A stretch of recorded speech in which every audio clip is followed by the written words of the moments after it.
আসসালামু আলাইকুম।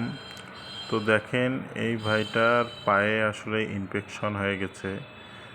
তো এটা একটু তাড়াতাড়ি বোঝা গেছে, এর জন্য হচ্ছে যে বেশি ছড়ায় নাই, শুধু পায়ের হাঁটু থেকে গোড়ালি পর্যন্ত হয়েছে।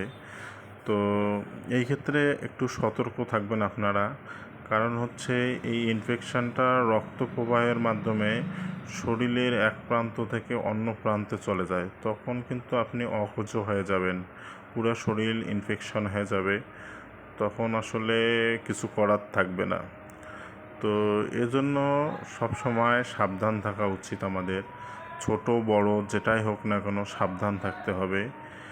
তো যাই হোক, আমি আসল ঘটনায় আসি। তো ভাইটা হচ্ছে যে খেটে খাওয়া মানুষ। তো উনি হচ্ছে যে ভ্যান চালার সময় হচ্ছে অ্যাক্সিডেন্ট করেছিল। তো সেটাকে কেয়ার করে নাই। তো কেয়ার না করার কারণে আজকে হচ্ছে ওনার এই ভোগান্তিটা ভুগতে হচ্ছে। তো তাকে হচ্ছে যে ইনফেকশন হওয়ার কারণে তার হচ্ছে পায়ের দুই পাশে হচ্ছে যে কেটে প্রায় 20টার মতো সেলাই দেওয়া হয়েছে।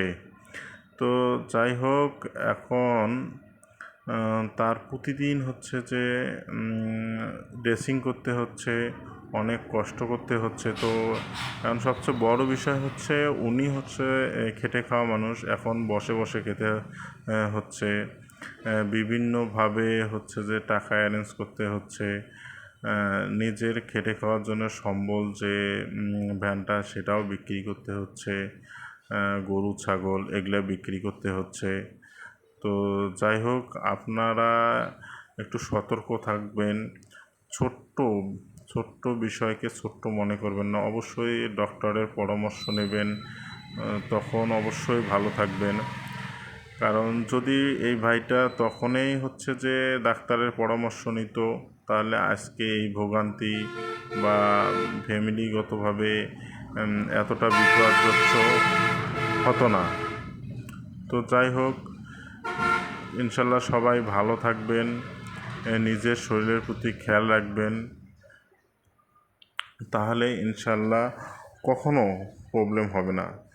তবে একটা কথাই বলবো যে যদি আপনাদের ছোট ছোট বিষয় ছোট ছোট বিষয়গুলোও হয়, তবুও ডাক্তারের পরামর্শ নিয়ে নিজের নিজে ট্রিটমেন্ট করার চেষ্টা করবেন না, ডাক্তারের পরামর্শ নিয়ে ট্রিটমেন্ট করার চেষ্টা করবেন, তাহলে ইনশাল্লাহ ভালো থাকবেন।